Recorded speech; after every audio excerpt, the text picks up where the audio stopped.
Primero de Juan 3:2.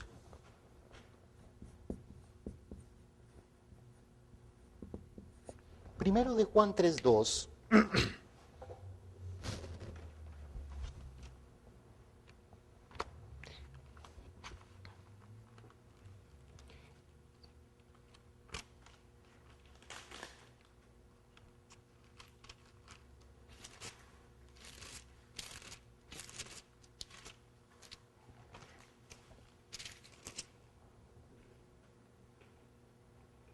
Dice, amados, ahora somos hijos de Dios y aún no se ha manifestado lo que hemos de ser, pero sabemos que cuando Él se manifieste, seremos semejantes a Él, porque le veremos tal como es Él. Vean qué interesante. Ahora somos hijos de Dios y aún no se ha manifestado lo que hemos de ser. Pero cuando Él se manifieste, llegaremos a ser semejantes. Esa es la misión del hombre caído. Tenemos que llegar a ser semejantes a Jesús. Quiere decir que hay una semejanza entre Jesús y nosotros. Si nosotros queremos llegar a ser semejantes o debemos llegar a ser semejantes como Jesús, no podría ser Jesús una cosa sobrenatural, un ser sobrenatural, todopoderoso, y yo un hombre caído, pecaminoso, y nunca voy a cambiar. No. Lo que está diciendo es que yo, siendo caído, si yo me purifico y yo me arrepiento de mis pecados, puedo tener la oportunidad de llegar a ser semejante a Jesús. Y eso lo está diciendo primero de Juan. Y si yo, un hombre caído, y él un hombre perfecto, hay una similitud en todos los sentidos. No podríamos llegar a ser semejantes a algo de lo que no podemos llegar a ser. Entonces, ahí está la relación entre Jesús y el hombre caído. Primeramente, una de las más importantes es de que Jesús es el mediador entre Dios y el hombre caído. Para yo llegar a Dios necesito un mediador y ese mediador es el Mesías. El mediador entre Dios y mí es el Mesías. Entonces, es importante ahora hablar de otro concepto. ¿Qué concepto debemos hablar ahora? El significado del renacimiento, que está muy relacionado con la palabra injerto. ¿Qué quiere decir eso? Nosotros debemos hacer referencia a Juan, otra vez, el libro de Juan, capítulo 3, versículo 3. Cuando queremos hablar de cristología, el Evangelio de San Juan es uno de los evangelios más importantes. Es muy reflexivo porque le hacen muchas preguntas a Jesús y Jesús dice cosas muy importantes, conceptos muy, muy profundos. Resulta que es el encuentro de Jesús con Nicodemo. Dice, había un hombre de los fariseos que se llamaba Nicodemo, un principal entre los judíos. Este vino a Jesús de noche y le dijo, Rabí, sabemos que has venido de Dios como maestro, porque nadie puede hacer estas señales que tú haces si no está Dios con él. Respondió Jesús y le dijo, de cierto te digo, que el que no naciere de nuevo, no puede ver el reino de Dios. Resulta que el que no nace de nuevo. Nicodemo le dijo, ¿cómo puede un hombre nacer siendo viejo? Claro, es la pregunta obvia. ¿Cómo le voy a creer yo a este señor? Me está diciendo que nazca de nuevo si yo ya nací hace tantos años. ¿Puede acaso entrar por segunda vez en el vientre de su madre y nacer? Respondió Jesús, de cierto te digo, que el que no naciere de agua y del Espíritu no puede entrar en el reino de Dios. Lo que es nacido de la carne, carne es. Lo que es nacido del Espíritu, Espíritu es. No te maravilles de que te dije, os es necesario nacer de nuevo. ¿Entiende? Es muy profundo las palabras de Jesús en este pasaje bíblico. Jesús está diciendo que debe nacer del agua y del Espíritu. Pues resulta que Jesús venía a dar renacimiento. El plan de Dios era a través de ¿quiénes? El principio divino es increíble. ¿Por qué? Porque llega a relacionar desde el principio, cuando Dios quiso establecer su plan, a lo largo de toda la historia se mantiene su plan como algo absoluto, eterno e incambiable. ¿Cuál era el plan de Dios? El plan de Dios era lograr que el primer hombre llegara a ser hombre perfecto y la mujer llegara a ser mujer perfecta. Que ellos se constituyeran, ¿cómo? En la posición de padres verdaderos. Ellos tenían que ser padres verdaderos. Ese es el plan. Ese es el verbo. Pero el verbo no se sustancializó. No, Adán y Eva no hicieron esto. Se convirtieron en padres falsos. Y ellos no se unieron a Dios, sino que se unieron ¿a quién? A Satanás. Cuando nosotros escuchamos la caída, sabemos que esto no era el plan de Dios. Es un concepto muy importante. Y entonces vinieron hijos con pecado.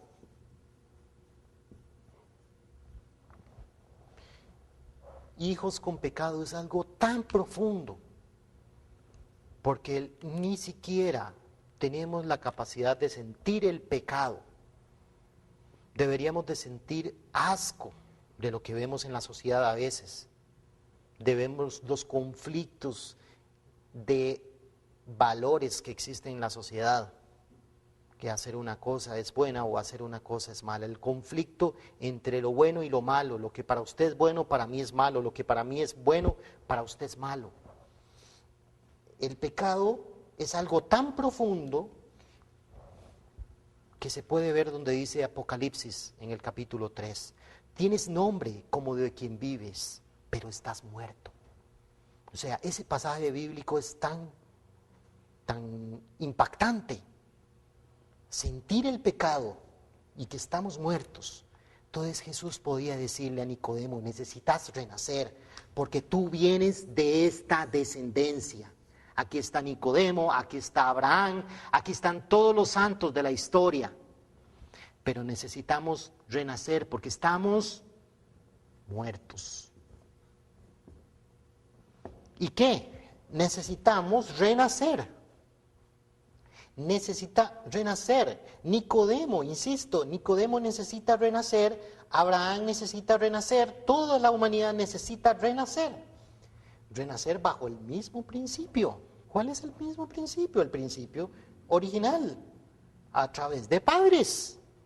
Entonces, ¿quién era el que iba a ser el padre? Establecido como padre era Jesús. Jesús. Jesús es el Padre, pero no nacemos a través de un padre, necesitamos también una madre.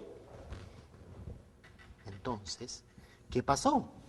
Jesús fue por el camino de la cruz y solamente pudo establecer la posición de padres verdaderos, espirituales. Jesús, ¿y quién? El Espíritu Consolador, el Espíritu Santo. La humanidad no aceptó a Jesús, la humanidad rechazó a Jesús. Eso es importante, lo que se llama el pecado colectivo. El que lo crucificaron fueron los judíos, eso no tiene nada que ver conmigo. No, señores. Si los judíos que estaban más cerca del corazón de Dios crucificaron a Jesús, con mayor razón el resto de la humanidad hubiera crucificado a Jesús, hubiera matado a Jesús. En el capítulo de la misión del Mesías se habla claramente, y espero que ustedes lo hayan estudiado, y si no, estúdienlo. Jesús fue rechazado por el pueblo de Israel y Jesús no pudo establecerse como Padre verdadero. Entonces, cuando Jesús resucitó, Jesús resucitado, unido al Espíritu Santo, y todo aquel que cree en Jesús logra renacer por medio del agua y el Espíritu Santo, y por medio de aquellos que toman con un corazón sincero su deseo de cambiar. Aquellos que realmente llegan a convertirse en personas dichosas porque lavan sus vestiduras, se arrepienten de sus pecados y cambia su corazón. ¿Cuál es el milagro más precioso que Dios quiere en la humanidad? ¿Cuál creen ustedes? Pues el milagro más precioso que yo quisiera ver en mi vida normal, cotidiana, es que yo pueda ser libre de amar a cualquier persona. Tengo mis limitaciones de poder amar y de poder perdonar. Entonces, cuando yo puedo heredar el corazón de perdón y de amor como lo tuvo Jesús, y yo me arrepiento de mis pecados, estoy recibiendo el Espíritu Santo. El Espíritu Santo me purifica y estoy renaciendo. Pero fue un camino de salvación que se logró a través de ¿quién? A través de Jesús y el Espíritu Santo, pero en un ámbito únicamente espiritual. ¿Qué pasa con el cuerpo? ¿Qué pasa con esta carne? Sigue bajo la tentación de ¿quién? De Satanás. Y seguimos entonces los seres humanos en contradicción. Pero este es el renacimiento del cual enfatizaba Jesús a Nicodemo, que debíamos de volver a nacer. No significa volver a entrar al vientre de una mujer y volver a nacer, pero en alguna forma está relacionado con el nacer y sentir que ellos son mis padres verdaderos. Jesús es mi Padre verdadero. Y entonces debo cortar y hacer el injerto, injertarme, injertar, cortar con el pecado e iniciar una nueva historia. El milagro más grande que puede lograr Dios es cambiar el corazón humano. Y cuando logra eso a través de renacer por medio de Jesús y el Espíritu Santo, se empieza a abrir el camino de salvación. ¿Pero qué? La caída de Adán y Eva fue en el ámbito físico y en el ámbito espiritual. En el ámbito físico y en el ámbito espiritual. Entonces, la salvación debe ser en el ámbito físico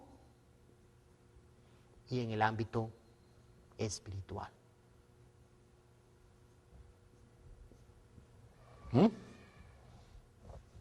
La salvación debe ser en el ámbito físico y en el ámbito espiritual. Entonces Jesús y el Espíritu Santo abren un camino de salvación en el ámbito espiritual. ¿Y qué pasa con el ámbito físico? Seguimos en el conflicto. Lo que dice Romanos 7, Romanos 8. Pues la creación espera la revelación de los hijos de Dios. La creación sufre con dolores de parto, porque está esperando la revelación de los hijos de Dios. ¿Por qué? Porque la gente que está, la humanidad que todavía está dominando la creación, no es una humanidad centralizada en Dios. Miserable de mí, ¿quién me librará de este cuerpo de muerte? Así dice Pablo, uno de los seguidores más importantes de toda la historia del cristianismo. Miserable, decía. Él sentía el pecado en sí mismo. Él sentía la tragedia de tener pecado. Miserable, se sentía miserable de la contradicción. La mayoría de los hombres caídos, no nos importa pecar, hacemos lo que nos da la gana.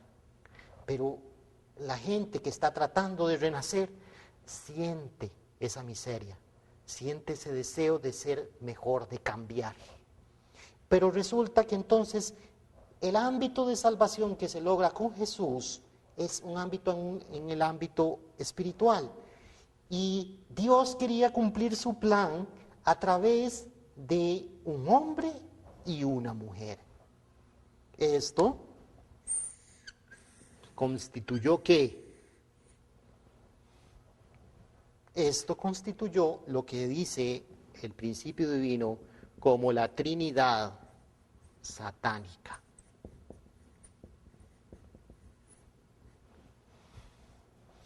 Y esto, no centralizado en Satanás, obviamente, sino centralizado en Dios. Lo vamos a poner aquí más claro. Dios, Jesús,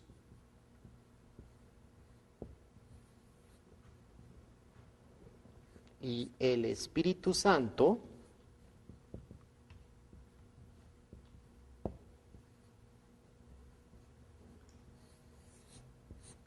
llegó a constituirse como la Trinidad espiritual. La Trinidad espiritual. Eso es lo que llegó a constituirse ahí. La Trinidad espiritual. Y lo que se constituyó en un principio fue la Trinidad centralizada en Satanás. Esa es la realidad. No estamos diciendo nada diferente de lo que dijo Jesús. Vosotros sois de vuestro padre el diablo. Las palabras duras que decía Jesús. Vosotros sois de vuestro padre el diablo. Entonces con Jesús quería establecerse la Trinidad física y espiritual. Pero para que se cumpliera la Trinidad física y espiritual, Jesús tenía que ser aceptado por el pueblo de Israel. Y Jesús no pudo ser aceptado. Entonces la gente, el camino de salvación fue solamente en el ámbito espiritual con Jesús. Entonces esta se llama la Trinidad espiritual.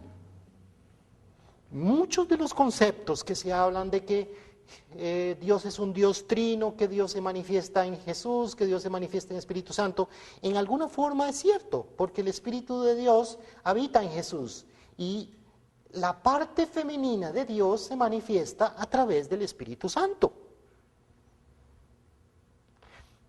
Pero esto a la vez es algo separado. Jesús trabaja en el mundo espiritual actualmente y el Espíritu Santo trabaja en la tierra.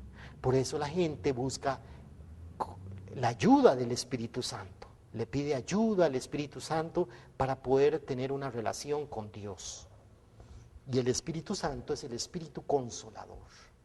¿Pero qué? ¿Aquí termina la salvación? No. Apocalipsis 22:14. Aún después de la venida de Jesús, Jesús dijo, vengo pronto. Entonces, cuando venga el Señor de la segunda venida, el Señor de la segunda venida, junto con su esposa, se van a sustancializar. Y aquellas personas que tengan el corazón, como dice Apocalipsis 22:14, dichosos los que laven sus vestiduras, dichosos aquellos que tengan un corazón humilde, así como lo tuvieron Pedro, Pablo, para reconocer a Jesús como el Hijo de Dios. con un corazón humilde. Aquellas personas van a reconocer, cuando venga el Señor, van a reconocer al Señor y entonces ellos van a tener el renacimiento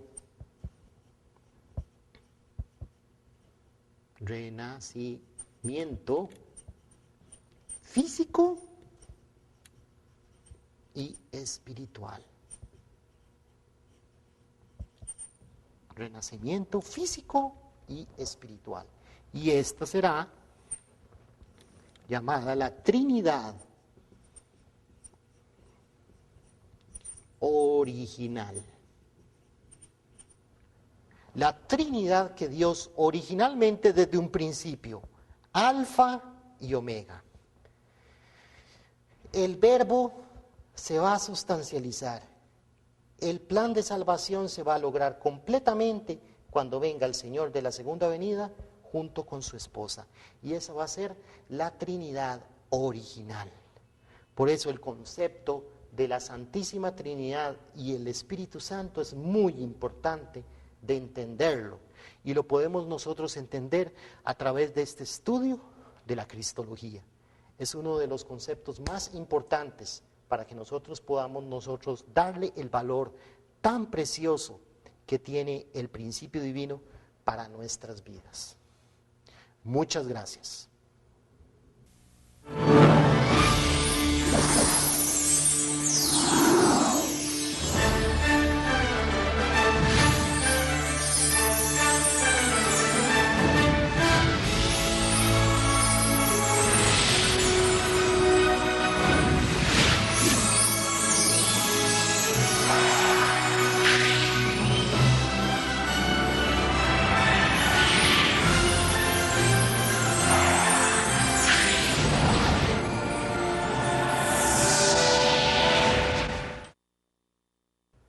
Bueno, ahora vamos a ver otro tema, es el tema de la predestinación.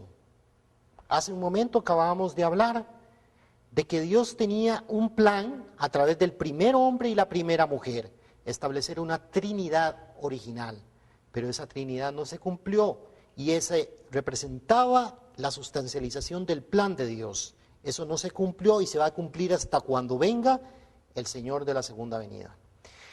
Entonces es necesario reflexionar, el principio divino quiere aclarar, es importantísimo aclarar sobre el tema de la predestinación.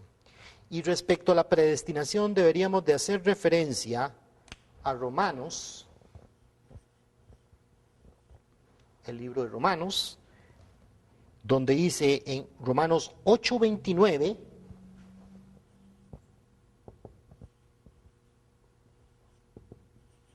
Romanos 9:21, 9:15 y 9:11.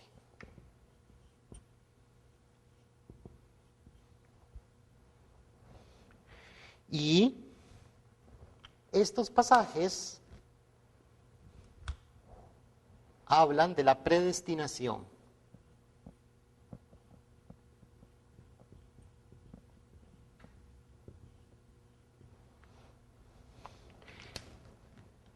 Romanos 8:29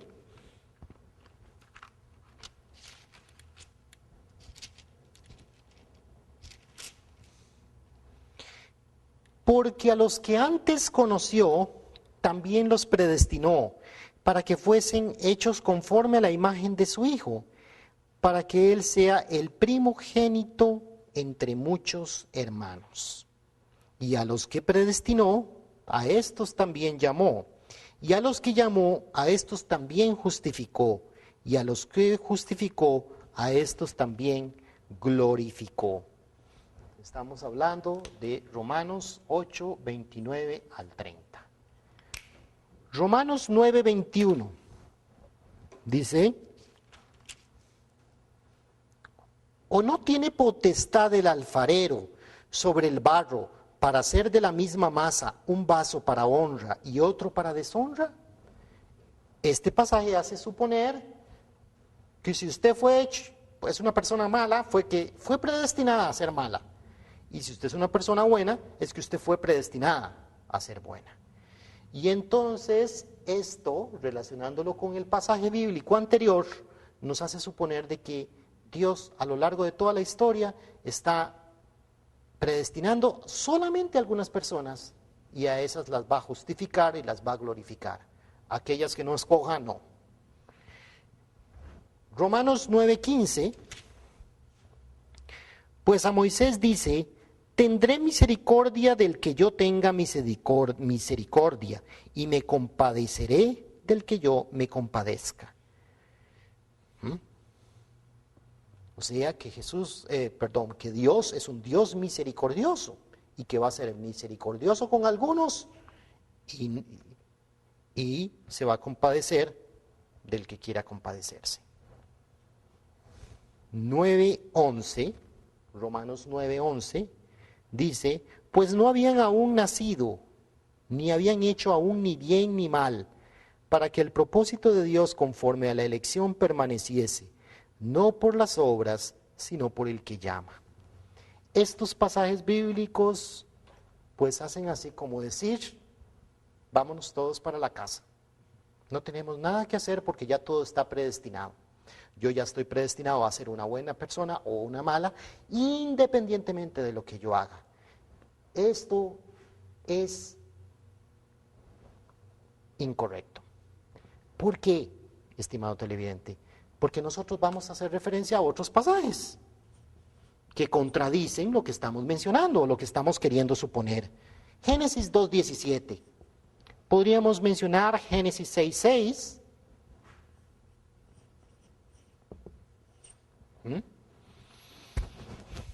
Juan 3:16.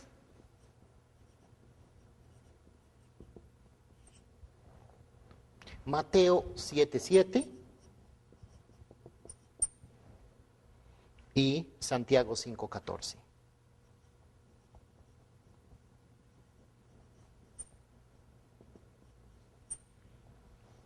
Génesis 2:17.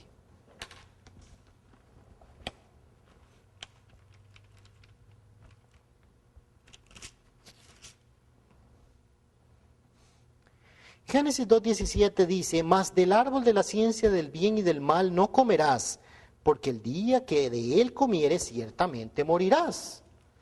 Dios está dándole una advertencia. Y eso lo hemos enfatizado cuando estudiamos el principio divino. Dios no va a planear algo que ya de una vez de antemano, y Dios les hubiera dicho, miren, coman, porque ya sé que lo van a hacer. No, Dios no dijo eso.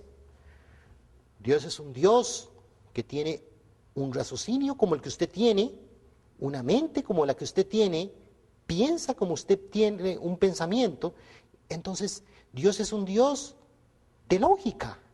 Y por lo tanto, Dios está dando una advertencia y le está dando una responsabilidad al ser humano de decidir qué es lo que va a hacer.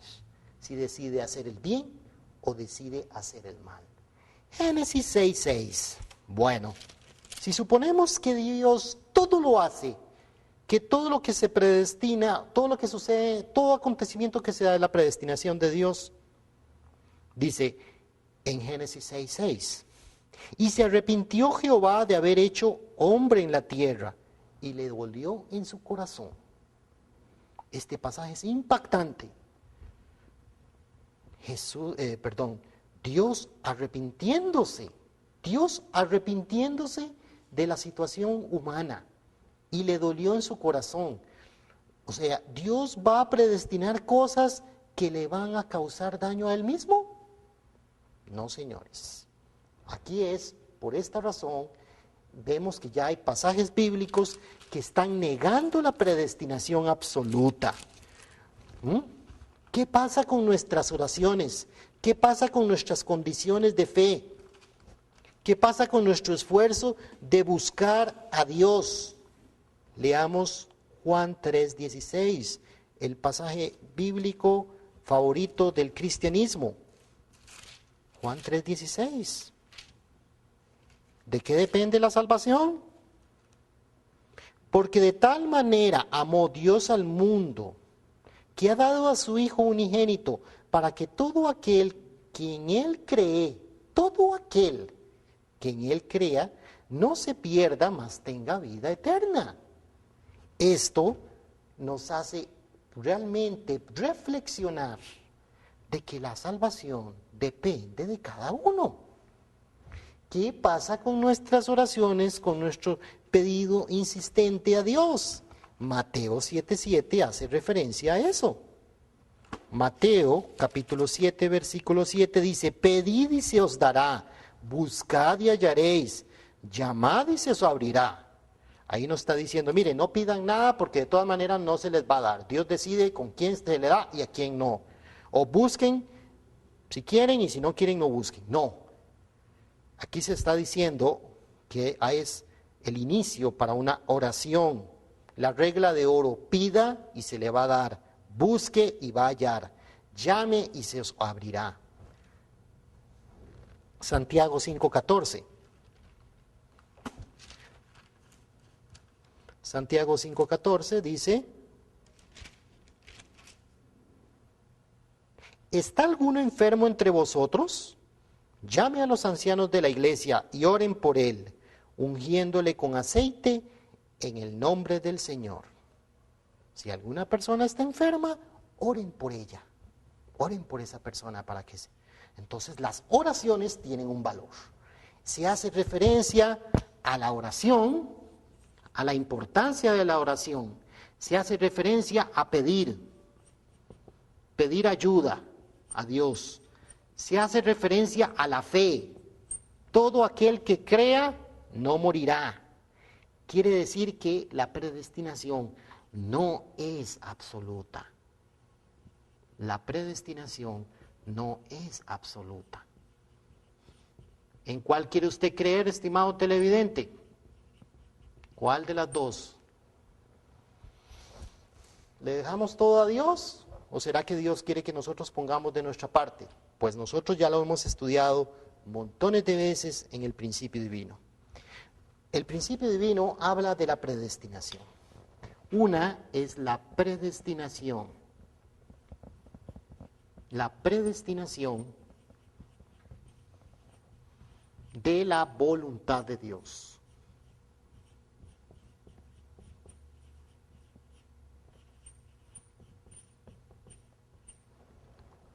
Cuando nosotros estudiamos hace un momento el capítulo de la Cristología, hablamos de que hicimos referencia al libro de Juan,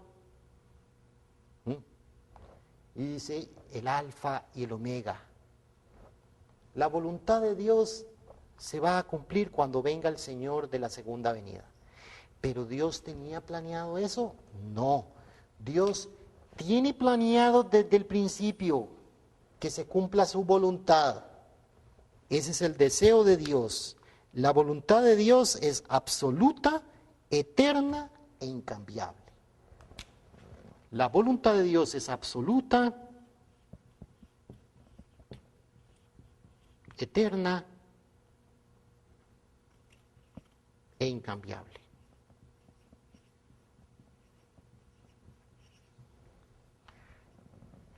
Dios es eterno, absoluto e incambiable. Y por lo tanto su voluntad también es absoluta, eterna e incambiable. Ahora vamos a otra cosa. El cumplimiento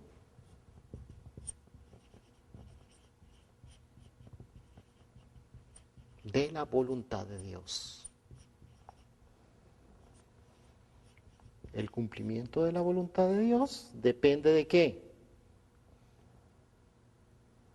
Es el cumplimiento de la responsabilidad de Dios, cumplimiento de la responsabilidad de Dios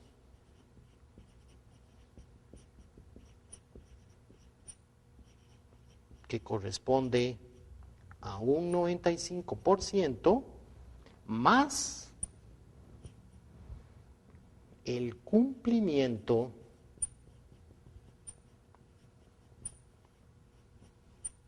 de la responsabilidad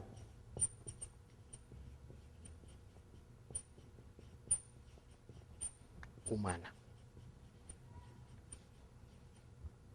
que corresponde a un 5%. Dios predestina 100% su voluntad, pero el cumplimiento de la voluntad de Dios depende del cumplimiento de la responsabilidad de Dios, que corresponde a un 95%, más el cumplimiento de la responsabilidad humana, que corresponde a una porción de un 5% con relación a todo el esfuerzo que hace Dios de preparar, de hacer las condiciones para que las situaciones y la voluntad de Dios se cumpla. Pero depende de quién, depende de la humanidad.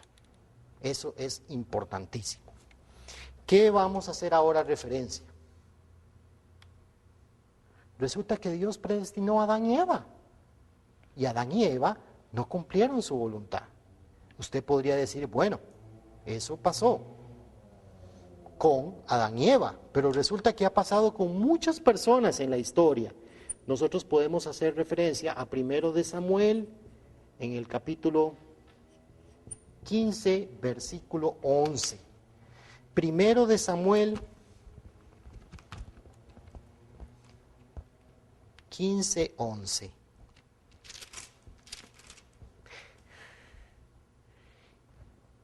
Vean qué palabras las de Dios.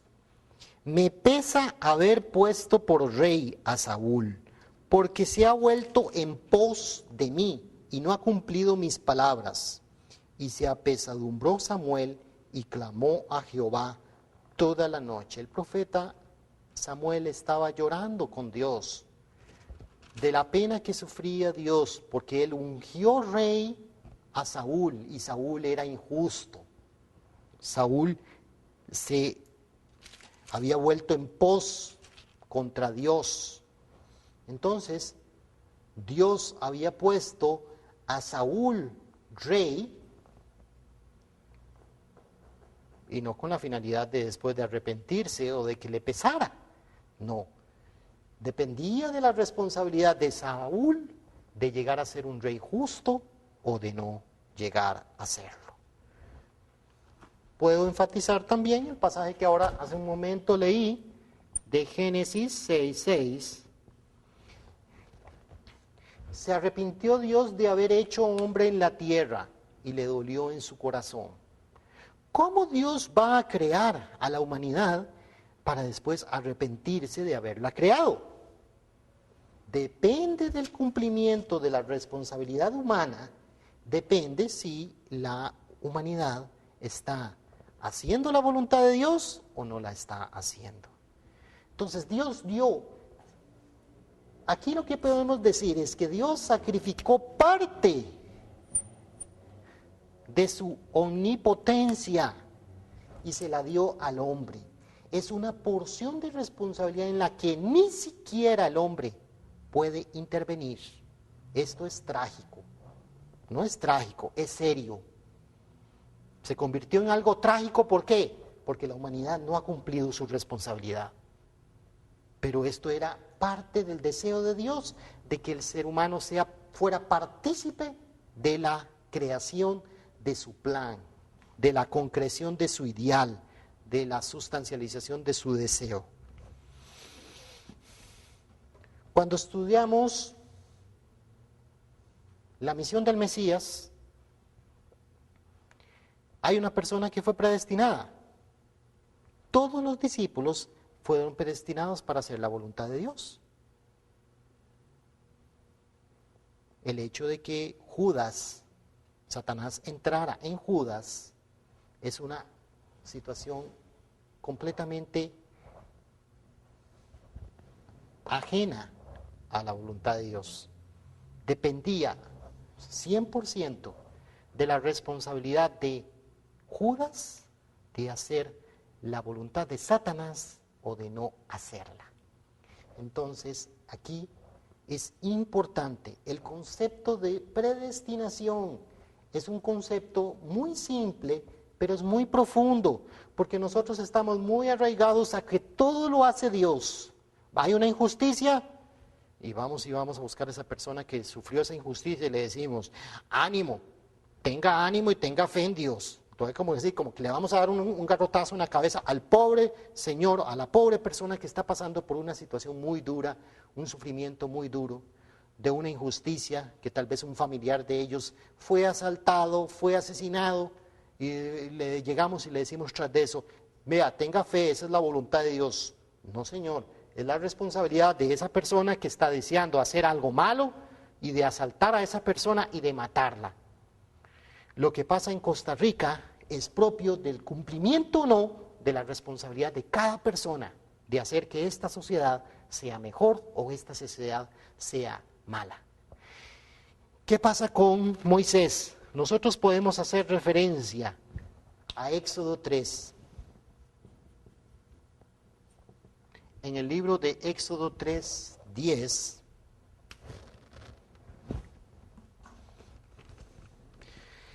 podemos hacer referencia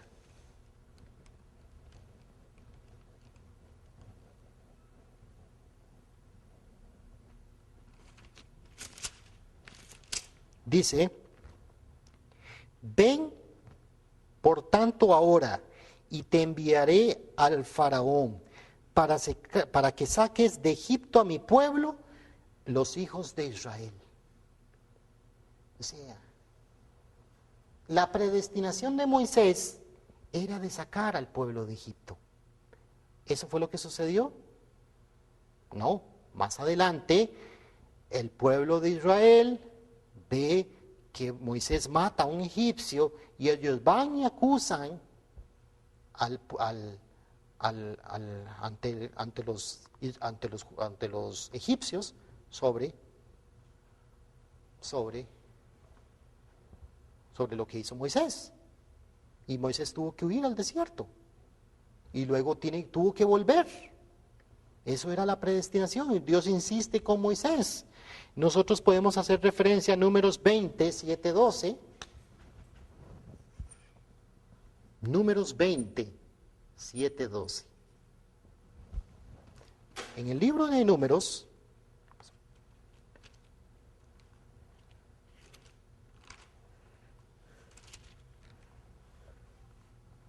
dice, y habló Jehová a Moisés, toma la vara y reúne la congregación, tú y Aarón tu hermano, y hablad a la peña a vista de ellos, y ella dará su agua, y le sacarás aguas de la peña, de la congregación, y darás de beber a sus bestias. Entonces Moisés tomó la vara delante de Jehová, como él lo mandó, y reunieron Moisés y Aarón a toda la congregación, y les dijo, rebeldes, os hemos de hacer salir aguas de esta peña. Entonces alzó Moisés su mano, y golpeó la peña con su vara 2 veces, y salieron muchas aguas.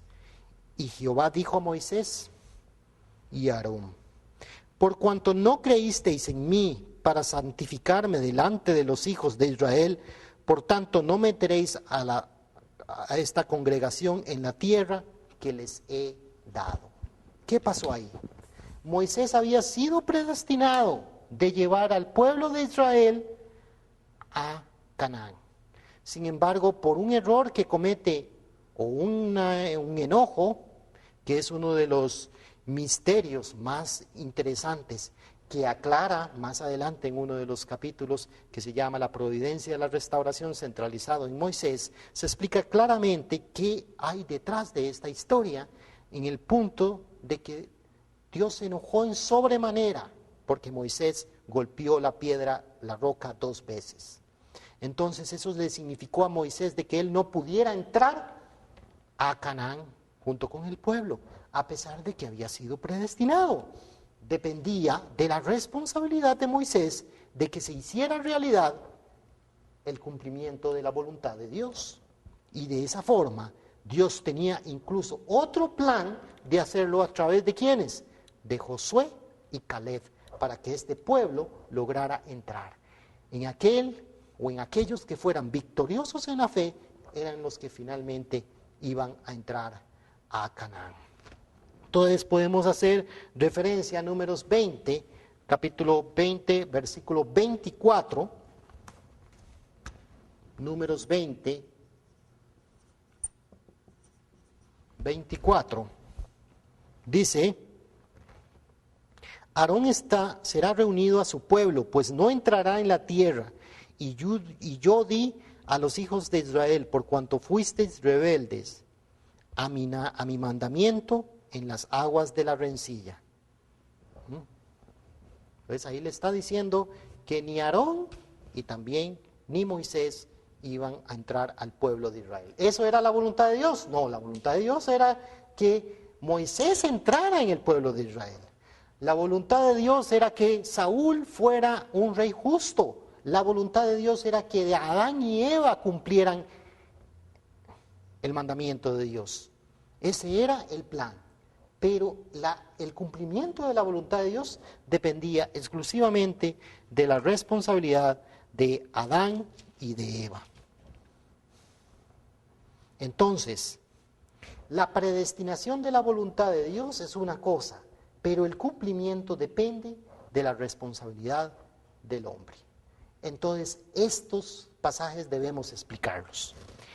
Si nosotros hacemos referencia a Romanos 8, al libro de Romanos 8:29, para nosotros aclarar el significado de ese pasaje bíblico, tendríamos que decir que no siempre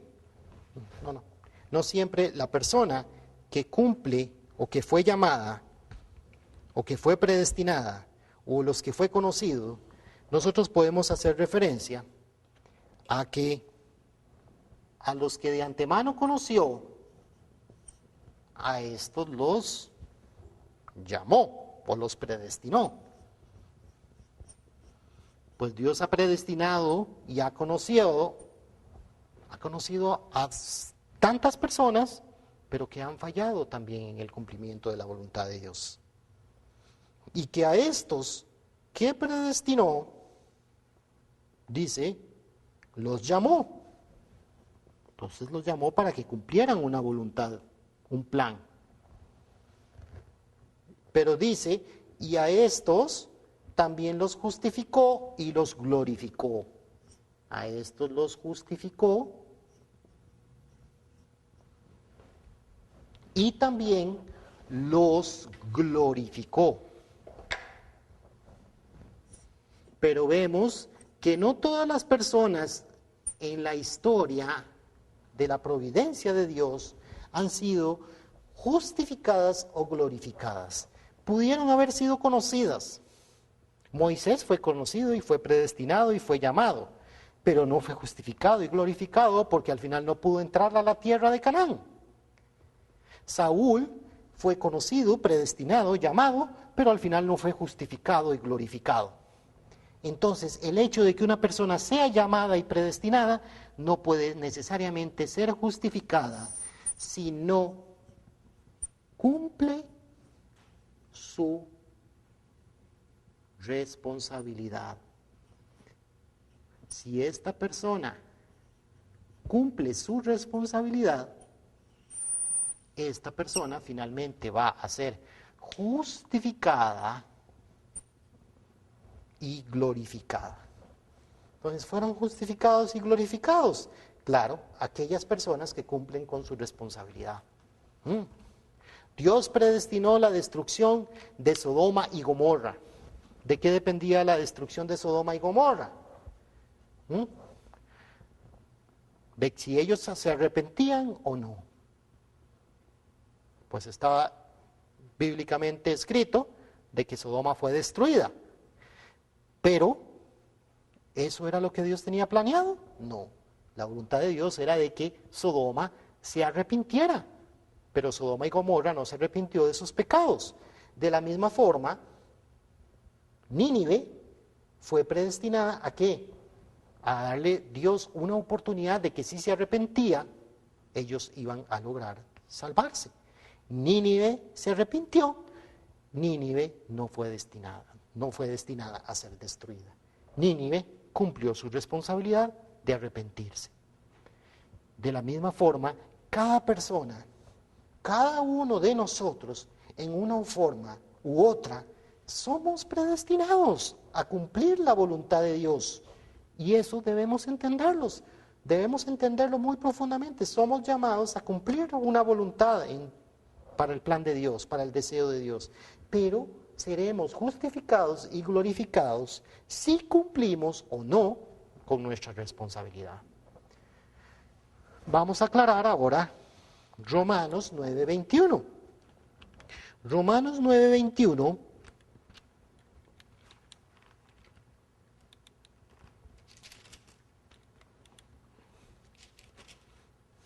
dice: ¿o no tiene potestad el alfarero sobre el barro para hacer de la misma masa un vaso para honra y otro para deshonra? No. Sabemos claramente que hay personas que están hechas para un plan, para un deseo de Dios, para el deseo original de salvar a la humanidad. Todos. Pero el hecho de que una persona sea objeto de deshonra y otra objeto de honra, la persona de objeto de honra está predestinada a ayudar y a salvar a la persona que está en deshonra. Pero eso es propio del que cada uno cumpla su responsabilidad o no, de ser predestinada a cumplir un deseo o una situación que Dios nos pone. Dios quiere que nosotros mejoremos nuestro carácter, nuestra personalidad. Yo tengo un carácter, puede ser fuerte, puede ser un carácter que me puedo enojar en algunas cosas, pero en otras tal vez no me enojo. Pero se crean a veces circunstancias en que yo voy a tener la tendencia a enojarme. Y entonces yo supero eso, yo voy a justificarme y glorificarme en ese aspecto. Pero Dios al final es el que decide. Dios nos pone en una situación de honra, pero Dios también nos puede poner en una situación en que si yo no cumplo mi responsabilidad, voy a caer en deshonra. Pero es el deseo de Dios al final de que yo mejore, de que usted mejore. Romanos 9:15 dice: pues a Moisés dice: tendré misericordia del que yo tenga misericordia y me compadeceré del que yo me compadezca. En realidad, con todo lo que nosotros hemos hablado, si nosotros pedimos en oración, pedimos ayuda y tenemos fe, nosotros podemos cambiar nuestra circunstancia de la vida. El que Dios tenga misericordia y que yo, desde mi punto de vista, diga: es que Dios es misericordioso con esa persona y no es misericordiosa conmigo mismo, con mi situación, con mi circunstancia. Ya eso es otra cosa, porque yo lo estoy viendo desde mi punto de vista.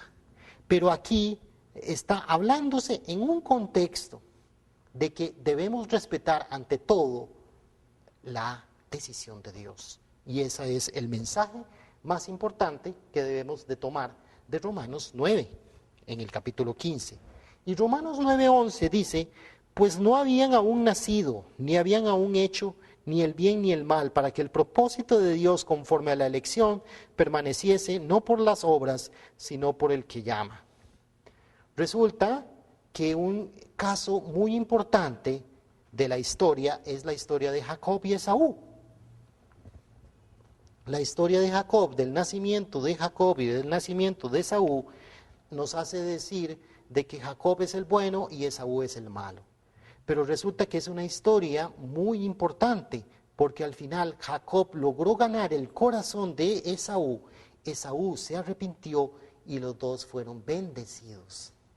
Entonces ahí es un ejemplo de que Dios pone en situaciones de honra a unos y a situaciones de deshonra a otros.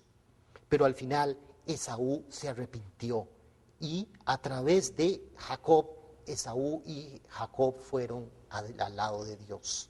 Entonces ahí podemos ver que dependiendo del cumplimiento de la responsabilidad, en este caso de Jacob, se pudo cumplir el ideal de Dios. Porque hay personas que están en una situación de honra. Podemos ejemplificar la situación de Caín y Abel.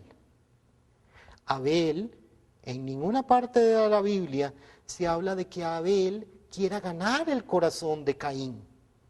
Abel fue bendecido, ¿por qué? Porque su ofrenda fue aceptada, pero Caín su ofrenda no fue aceptada. Y en la Biblia no hay ningún registro donde Abel trata de consolar a su hermano de que se arrepienta para que Caín se arrepienta y haga la ofrenda a través de su hermano. En el caso de Jacob y Esaú, Jacob hace mucho sacrificio para ganar el corazón de Esaú. Entonces, las situaciones de honra y deshonra y la victoria como la que logró Jesús con Jacob, que logró Dios con Jacob y Esaú, depende del cumplimiento de la responsabilidad humana. Es importantísimo. La responsabilidad humana. Usted está predestinado a ser victorioso para Dios. Toda la humanidad está predestinada a cumplir la voluntad de Dios. Pero el cumplimiento de la voluntad de Dios depende del cumplimiento de nuestra responsabilidad. Muchas gracias.